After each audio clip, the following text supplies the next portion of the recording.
The first thing I recognized wasn't my husband's face. It was the lamp behind him, a crooked cream lampshade with a brass stand I had rescued from a thrift store and fixed with my own hands. It stood in the corner of the guest room in my house, throwing that same warm yellow light across the wall. And in front of it, smiling like he had nothing to hide, was my husband, on a dating app. My thumb froze against the screen. My sister Leah was still talking beside me, still half laughing about some awful man she had blocked, but her voice started sounding far away. Because the man on my phone was Ethan, my husband, wearing the blue Henley I had folded and put in his drawer that morning, and his profile said, "Recently separated." For a second, I couldn't breathe. Then I zoomed in. Over his shoulder, half cut from the frame, was a watercolor painting my mother had made before chemo stole the strength from her hands. I had moved that painting into the guest room 3 days earlier. That picture wasn't old. It had been taken inside my house this week. Leah stopped talking when she saw my face. What happened? I turned the phone toward her, and I watched the color drain from her face, too. "That's Ethan," she whispered. I nodded, but my mouth wouldn't work. My body had gone cold in a way that didn't feel human. Ethan had texted me 30 minutes earlier saying he was stuck in a late meeting, but the green dot on that dating profile said he was active now, inside my house. And that wasn't even the part that hurt the most. The bio was, recently separated, no kids. Looking for honesty, peace, and someone who knows what they want. No kids. As if the 2 babies I lost had erased themselves neatly from his life. As if all that grief had only belonged to me. As if he could sweep our marriage off the table with 4 calm lines and a flattering smile. I should have called him right then. I should have thrown his clothes into garbage bags and changed the locks before he got home. That's what people think betrayal looks like when it happens. They imagine shouting, breaking plates, slamming doors, but the truth is uglier. Sometimes betrayal is so clean, so bold, that your brain rejects it at first. It sits there in front of you like a knife on a kitchen counter, and you keep staring because your mind refuses to believe someone brought that into your home on purpose. So I didn't scream. I took screenshots. Every picture, every line, every detail. His fake name was Eli. His age was off by 2 years. The app said he was less than 2 miles away. One photo was in my guest room. Another was in my guest room. Another was in my kitchen, leaning against my counter with one of my mugs in his hand. It was my house. My marriage had not been good for a while. I knew that. I wasn't one of those women living in a fantasy and ignoring all the cracks. Ethan had become distant after my second miscarriage. I had become quieter after my mother got sick. We started moving around each other instead of toward each other. There were longer nights at work for him, longer silences for me, and too many moments where I felt like I was apologizing just for needing comfort. Still, I never thought this. I never thought the man I married would stand inside my house, take pictures beside my mother's painting, and advertise himself like I was already gone. And then everything shifted. Because when I looked closer, I saw the profile had been updated that same evening. There was a new answer under one of his prompts. Most spontaneous thing I've done lately? Rebuilt my life from scratch. My heart started pounding so hard it hurt. At 6:12, he had texted me, still at the office, "Love you, eat without me." At 6:77, he had updated a dating profile from my house. That was when something sharp woke up inside me. I made a fake profile. I used an old picture from before Ethan and I met. Changed my name. Shortened my age by a year. Wrote one simple line. Book lover. Quiet until I'm not. Then I set the distance radius low enough to catch him and refreshed. His face appeared almost instantly. My hands were shaking so badly I could barely hold the phone. But I still swiped right. It matched in less than a minute. A message came through. Beautiful smile. You seem kind.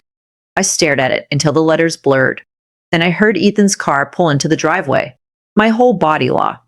I put my phone face down on the counter and stood at the sink just before he walked in, carrying Thai takeout and wearing the exact same shirt from the picture. "Hey," he said softly, like he was the same man he'd always been. Meeting ran late. He kissed my cheek. I felt my stomach turn. There are moments in life when you realize a person can touch you and lie to you in the exact same second. That kiss did that to me. It made every memory in my body feel contaminated. At dinner, my phone buzzed again. From across the table, while eating noodles he brought home for his wife, my husband messaged my fake dating profile. "You seem different from the usual people on here." I looked up at him. He smiled at me gently and asked if I wanted more rice. That was the moment I understood this was bigger than one bad choice. He wasn't nervous. He wasn't guilty. He was smooth, and that scared me more than anything. That night, after he fell asleep, I tried to unlock his phone. He had changed the passcode. Ethan had never changed it before. I lay there in the dark, staring at the ceiling, listening to him breathe like nothing was wrong, while memory after memory started turning in my head. The late nights, the new privacy, the strange comments lately about my stress, my grief, how overwhelmed I seemed. The way he had started asking more questions about the house, about paperwork, about whether everything was updated in case anything ever happened. At the time, it sounded practical. In that bed, next to a man who had just matched with me on a dating app, it sounded like something else. But that wasn't the worst part. The next morning, I answered him. I kept it light, just enough to pull him in. Within hours, he was talking easily, too easily. Too easily. He said he worked in property investment. Said his marriage had been over for a long time. Said his wife was more emotionally attached to the house than the relationship. I had to put the phone down after that. Not our home. The house. That was how we talked about the place where I buried my grandmother, cried through 2 losses, painted walls, fixed pipes, and kept us alive through every hard season. The house. Like I was standing between him and a transaction. I showed everything to Leah that afternoon. She didn't do what sisters do in movies. She didn't tell me to calm down or think rationally. She went still in that terrifying way she gets when she's trying not to explode. This doesn't feel like random cheating, she said. This feels planned. I wanted to argue because planned sounded even worse than betrayal. Planned meant layers. Planned meant I had missed too much. Planned meant maybe this hadn't started where I thought it had. But then the little things began piling up fast. A wine glass in the dishwasher with coral lipstick on it. The guest room bed remade differently than I ever make it. Our porch camera suddenly malfunctioning. A second phone line hidden in our bill. And then a voicemail. I called the unknown number from a blocked line. A woman's voice answered the greeting. You've reached Ava. Leave a message. Ava. A real woman. Not just a burner number. Not just an app trail. A real woman with a real voice. I almost messaged her directly, but fear stopped me. Instead, I kept Ethan talking through the fake profile.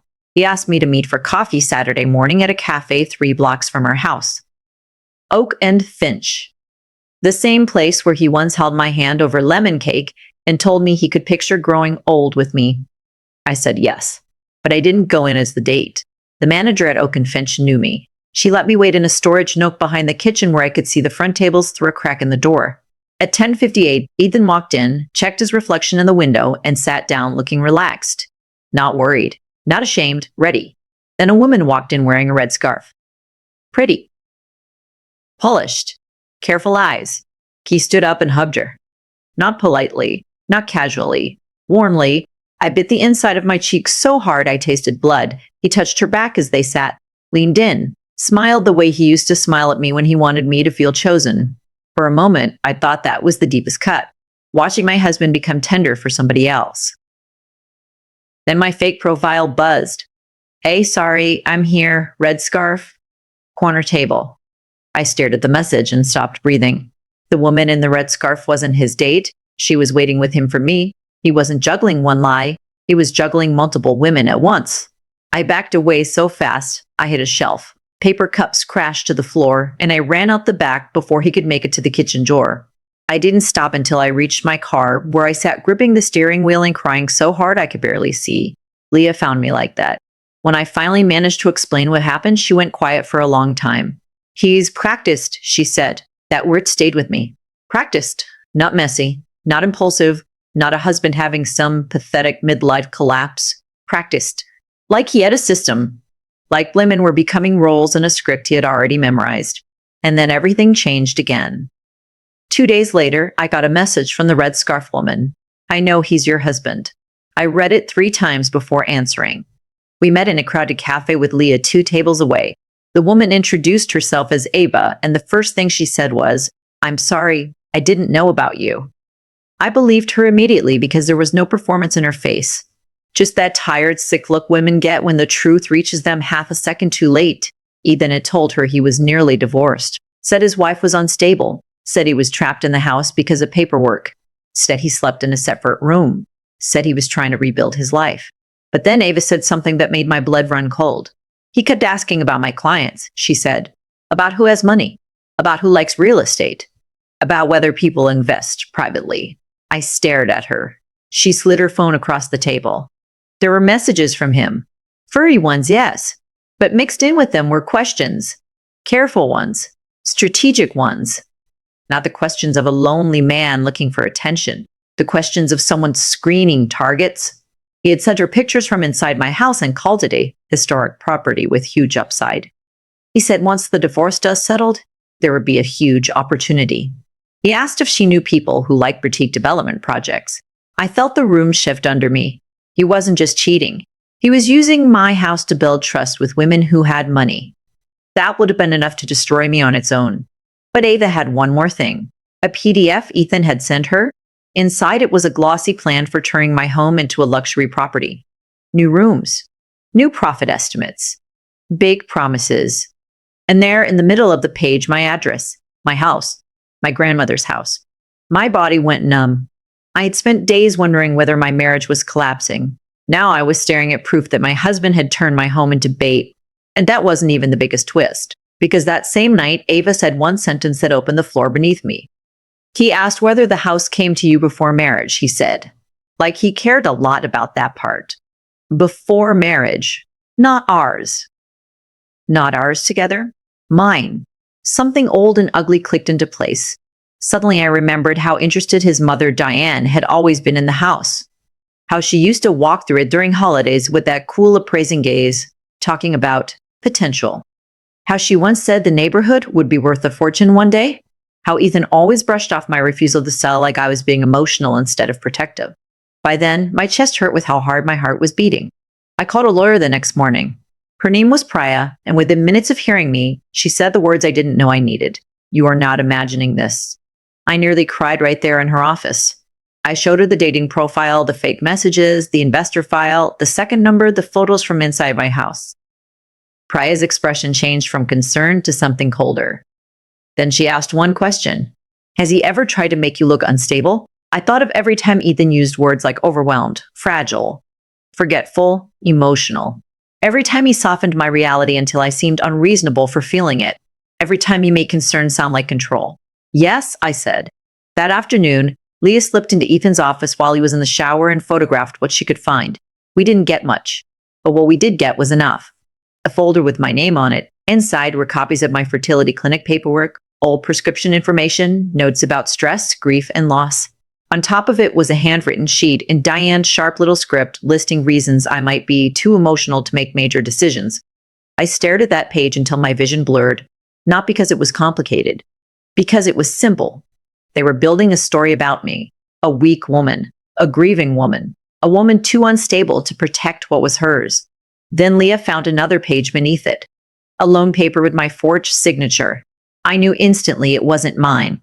The room went silent. There it was. Not a theory, not a fear, a plan. Use my house, use my pain, use my image, use whatever they needed. And then Priya found the thing that changed everything. She dug deeper into old records tied to local property plans and Diane's contacts. A few hours later, she called me and asked if I was sitting down. I wasn't. I sat. She emailed me an old message. 7 years old. Months before Ethan and I met. It was from Diane to Ethan. One line beneath my name and my house information. She won't understand the value yet. Build trust. I stopped hearing anything after that. For a few seconds, the world made no sound at all. 7 years. Before our first date. Before the proposal.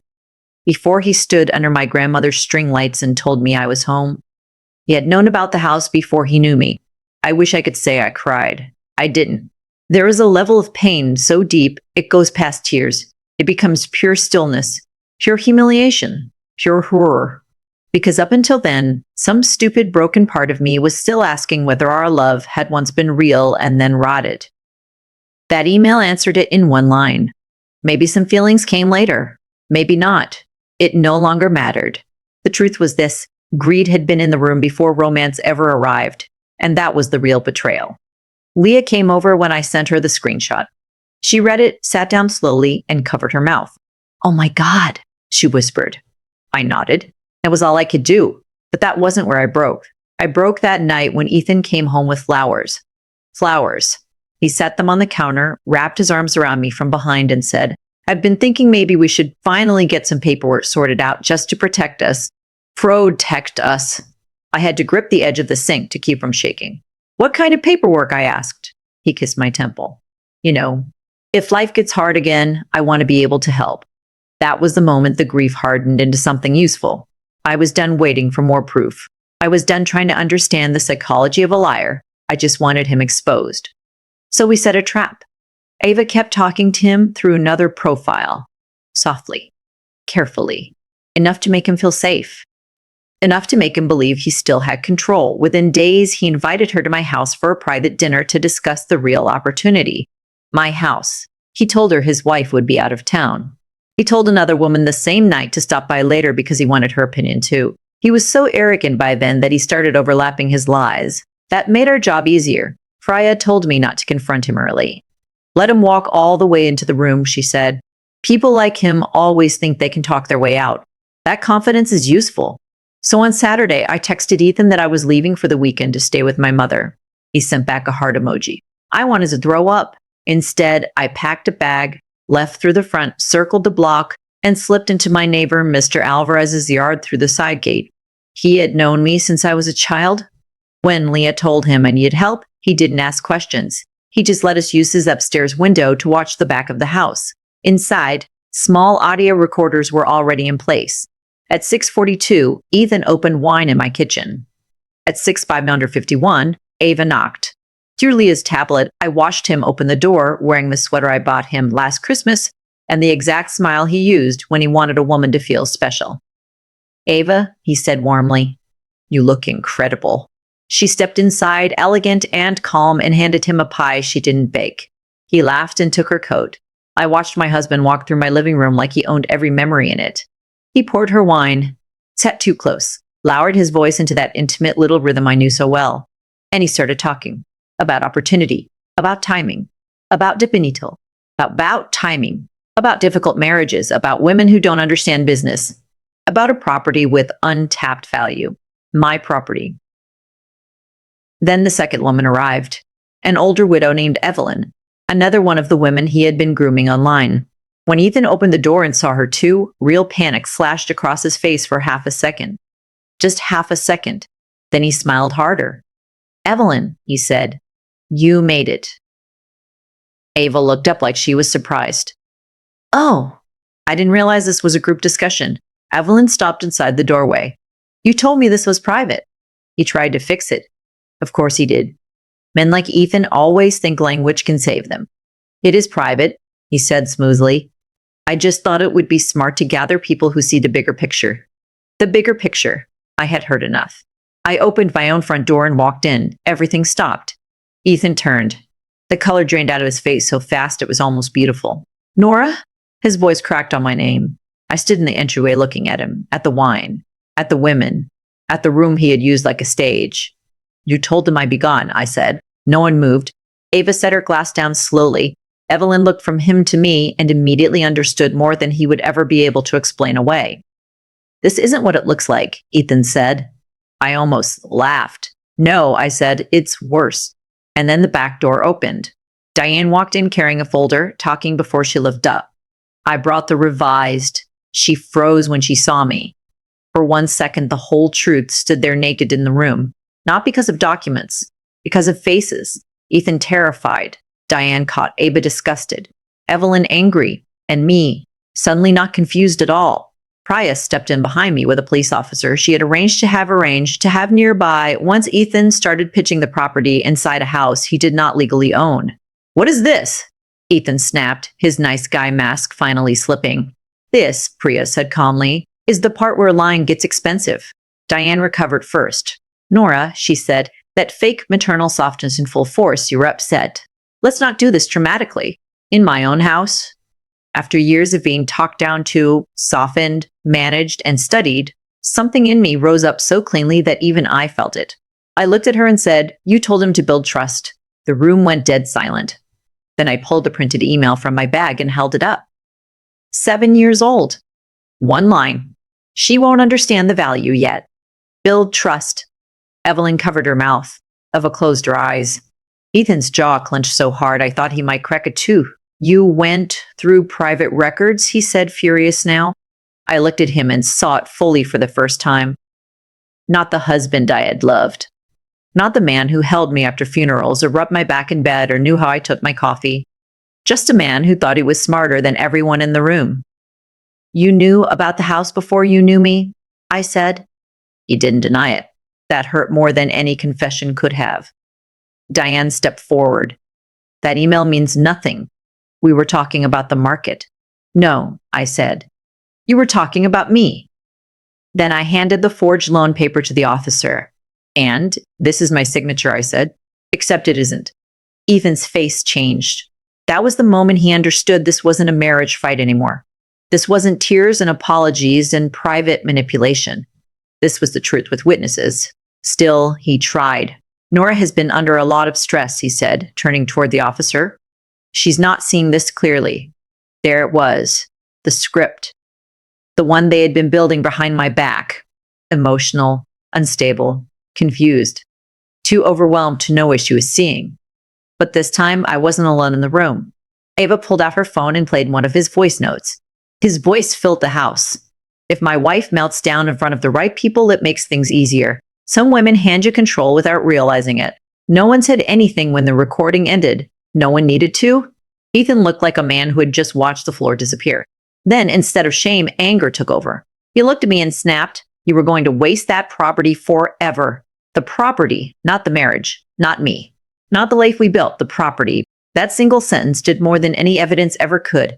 It stripped him bare in front of everyone. The widow, the other woman, the officer, the lawyer, his own mother. I felt something settle inside me. Every time he told me I was too emotional. Every time Diane acted like I was fragile. Every time I doubted my own instincts because love had made me generous. All of it ended in that sentence. Because he had finally said out loud what he loved most, and it wasn't me. After that, the room fell apart fast. Diane started shouting that I had trapped them. Ethan accused Ava of setting him up. Evelyn, shaking with fury, told the officer she wanted to file her own statement immediately. Priya stayed calm through all of it, moving pieces into place while I stood there watching my husband become exactly what he had always feared, looking like cheap. Not powerful. Not clever. Cheap. When the officer asked Ethan to keep his hands visible, he looked at me with this mixture of hate and disbelief, like he still couldn't process how I had gotten ahead of him. You're blowing up your own life, he said. And for the first time in years, my answer came without shaking. No, I said. I'm taking it back. He had no response to that. Not a good one, anyway. The folder Diane brought contained revised ownership papers, notes, and a list of next steps that sounded neat and respectable until you read them beside the forged signature and the dating app messages and the old email and the recordings. Once all the pieces sat together, the story finally showed its real face. It had never just been about cheating. Cheating was the smoke. The fire was greed. When they let Ethan out, he didn't look heartbroken. He looked furious that he had lost. Diane sat rigid in one of my dining chairs, suddenly years older, staring at the floor like dignity might still be hiding there. I stood in the middle of my living room and watched them both leave. Then the front door closed, and the silence after was the strangest silence of my life.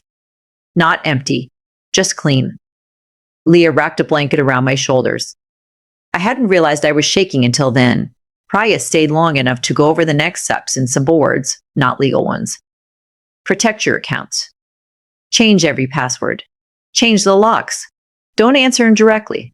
Let the process do what it needs to do. Simple.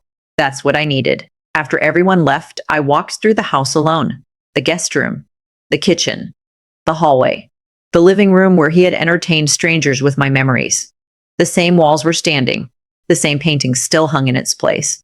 The lamp still glowed in the corner. But the house felt different. It felt like it had survived something with me. The days after were messy in the ordinary ways. Real endings are messy. Locks changed. Calls returned. Papers signed. Statements given.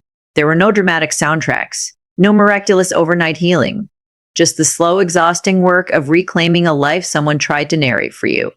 I filed for divorce the next morning, not because it felt empowering, because it felt necessary, like cutting off a hand someone had already poisoned. More women came forward too. Ava helped with that. Once the first lie cracked open, others spilled out behind it. A widow he had charmed, a woman with access to lending money, another woman he had invited to see the property, but who backed away because something in him felt rehearsed. Rehearsed. That word again. It followed him everywhere now. And it followed me too, but differently. Because once you realize somebody studied your softness like a weakness, you begin to understand your survival was never softness at all. It was endurance, attention, memory, the ability to notice the tiny wrong thing in a photo and keep looking until the whole lie lit up. I used to think strength was loud. I used to think strong women were the ones who never got fooled, never cried, never stayed too long, never loved the wrong person with their whole heart. I know better now.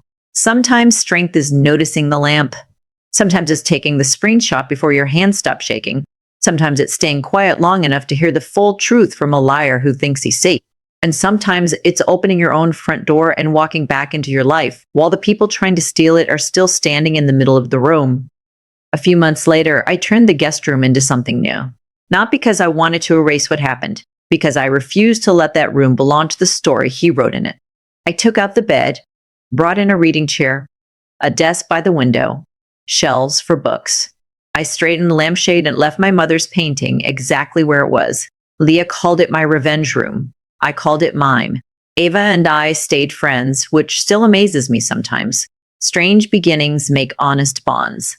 We didn't become sisters overnight. We became two women who had seen the same mask from different angles and refused to pretend it wasn't a mask. Even my mother, on a better afternoon when the medicine wasn't making her sleepy, squeezed my hand and said, "Your grandmother would be proud you kept the house." I smiled, because I knew she meant more than the walls. By then, the neighborhood knew some version of the story. Enough that Mr. Alvarez started bringing me tomatoes from his garden again. Enough that Oak and Finch sent over lemon bars once with a note that just said, "For the right woman." Enough that when people looked at me, they didn't look at me with pity. They looked at me like I had come back from somewhere dark, carrying my own name with me. And I had. For a long time, the part that haunted me most wasn't the dating app or the fake profile or even the old email. It was the thought that I had loved someone who had chosen me for a reason so cold. But healing changed that too. Because one day I realized something. He may have come for the house, but I was the one who stayed. He may have studied my grief. He may have used my loyalty. He may have mistaken kindness for weakness. He may have thought a woman who loves deeply is easy to control. He was wrong. That was his final failure, not getting caught, misreading me. If there's one thing I would say to any woman hearing my story, it's this. When someone keeps telling you that you're too emotional, too unstable, too much, stop asking whether you need to shrink. Start asking who benefits if you do. Because some people don't want your peace. They want your permission. They want access. They want control. They want the keys, the title, the softness, the trust. And if you hand them your self-doubt too, they will use that first. I almost gave him that. Almost. But the lie slipped. The picture was careless. The lamp was familiar. And I looked closer. That was all it took. The last time I saw Ethan in my house, it wasn't in one of those dating app photos. It was in the reflection of my front door as he was being led out of it, looking not powerful, not charming, not misunderstood, just like what he had always been beneath the smile. A stranger standing in the wrong home,